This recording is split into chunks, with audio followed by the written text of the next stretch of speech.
You've been in bed for 2 hours, you're exhausted, but you can't sleep, and the longer you lie there, the worse it gets. You check the clock 2 a.m., then 3, then 4, and somewhere in between you start doing the math. How many hours until your alarm? How destroyed tomorrow is going to feel? That math? It's making things significantly worse. Here's the brutal truth. The way most people try to fix their sleep is actually making it worse. And there are two silent problems destroying millions of people's sleep every single night. Most of them have no idea either one is happening. By the end of this video, you'll know exactly what's killing your sleep, why the common fixes backfire, and what science says actually works. Stay with me, because this one changes everything. Let's start with the thing nobody talks about. About 1 in 3 adults report some kind of sleep complaint, but there's a specific pattern that crosses the line from bad night into something much more serious, and it's called chronic insomnia disorder. Here's how you know the difference. Poor sleep? That's normal. A rough night tied to stress, travel, or a big meal? It fades when the cause fades. Chronic insomnia? That's when it takes you 30+ minutes to fall asleep, or you wake up repeatedly during the night, at least 3 nights a week for 3 or more months, and your days suffer for it. Fatigue, brain fog, mood crashes, and performance dropping off a cliff. About 10% of adults have the full disorder. Many more are somewhere in between. But here's where things get really interesting. Most people with insomnia don't have a sleep problem.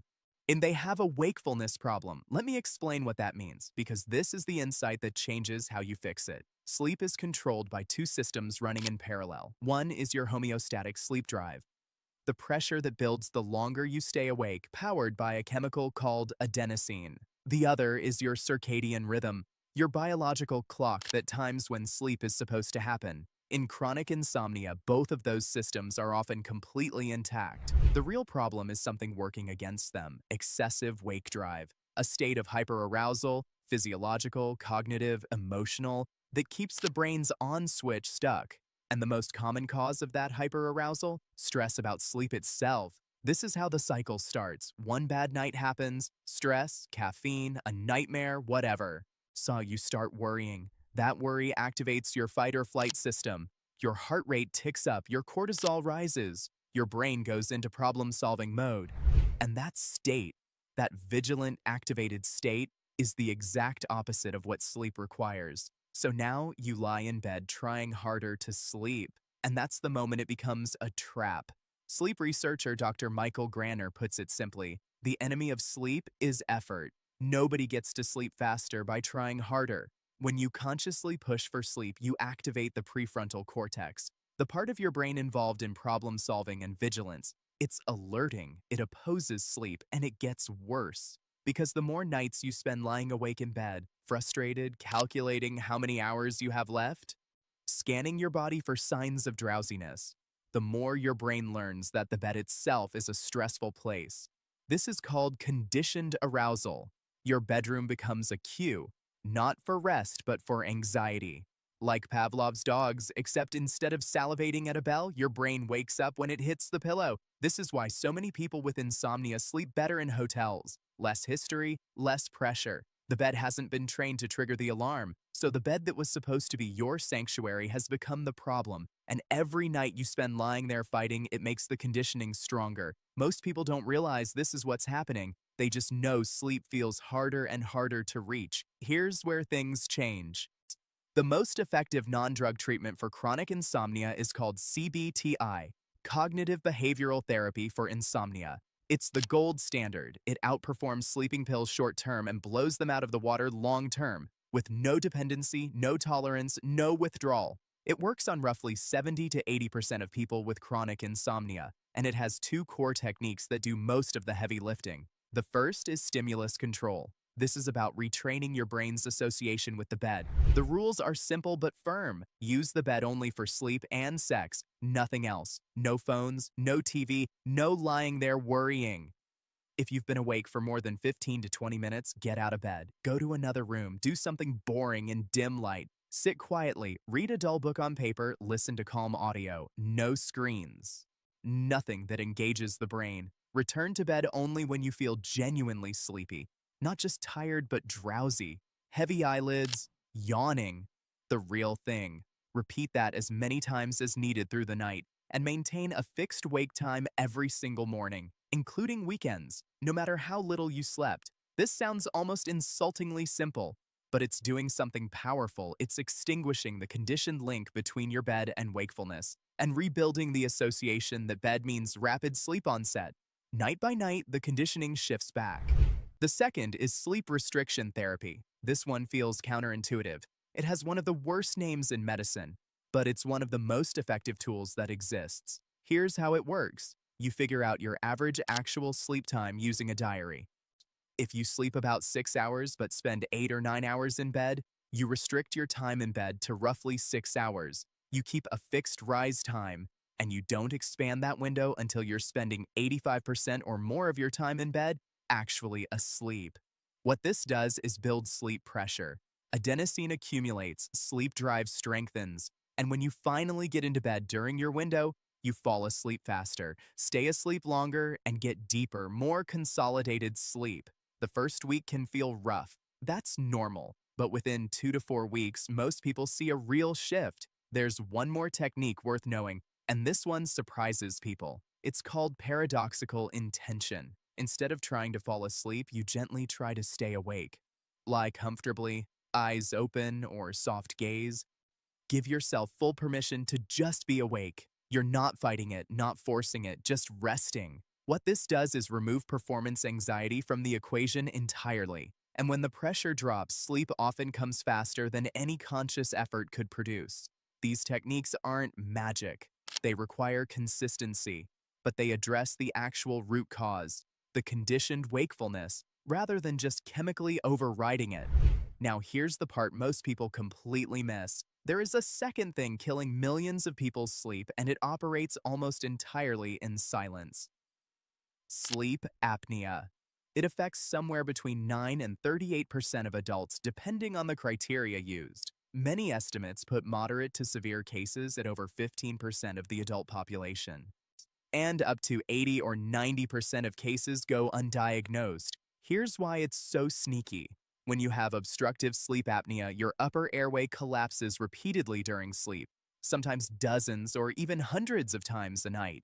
Each time it collapses, your brain triggers a microarousal to reopen it. You don't fully wake up, you don't remember it happening, but the damage is real. These constant micro-interruptions destroy your sleep architecture. Your deep, slow-wave sleep gets gutted. That's stage 3, the stage responsible for physical restoration, growth hormone release, and your brain's glymphatic cleaning system, which clears out metabolic waste, including proteins linked to Alzheimer's disease. Your REM sleep gets suppressed. That's the dream stage, critical for emotional processing, memory consolidation, and synaptic health. What's left is mostly light, fragmented stage 1 sleep. You spend 8 hours in bed and wake up feeling like you slept for 3. Many people with sleep apnea don't snore loudly or gasp dramatically. They just feel exhausted. They struggle with focus. Their mood is unstable.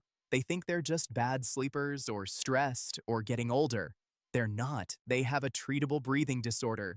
The red flags to watch for: waking frequently through the night, morning headaches, dry mouth upon waking, unrefreshing sleep despite enough hours in bed, and daytime sleepiness that doesn't make sense given how long you were asleep.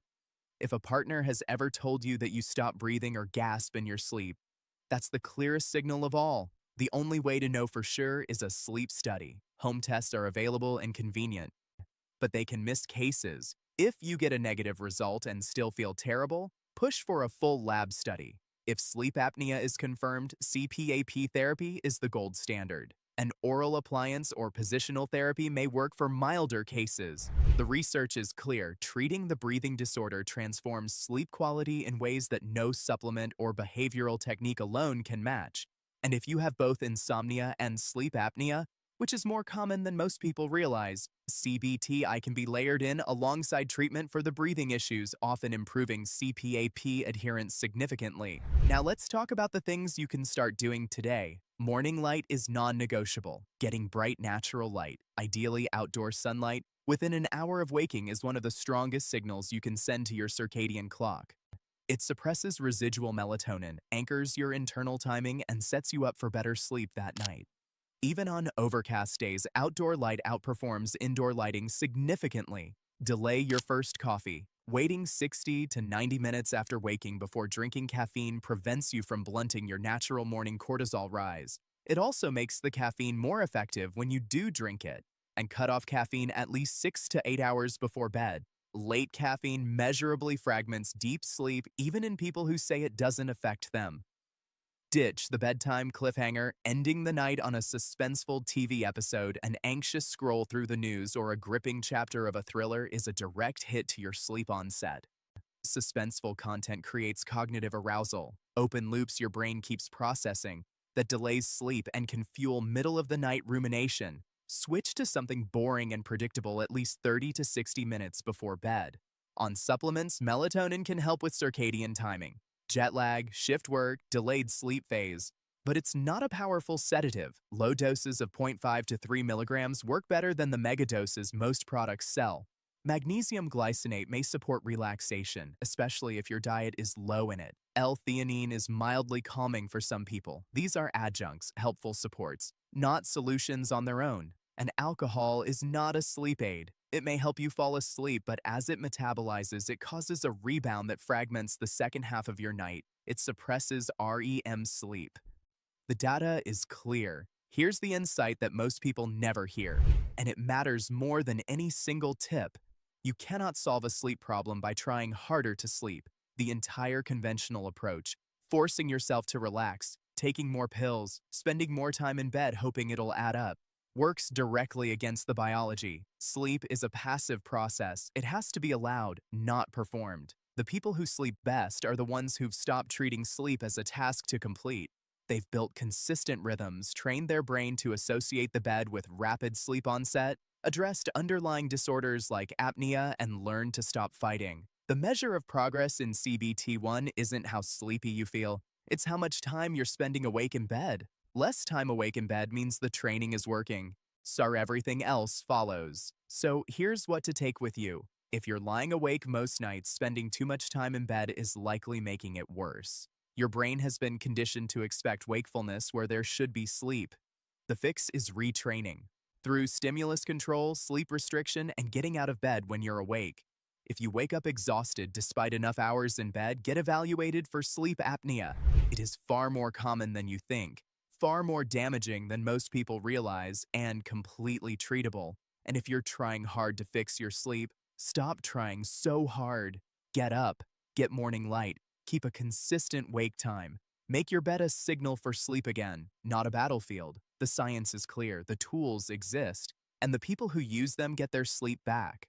If you found this useful, subscribe. We break down complex health and performance science into things you can actually use.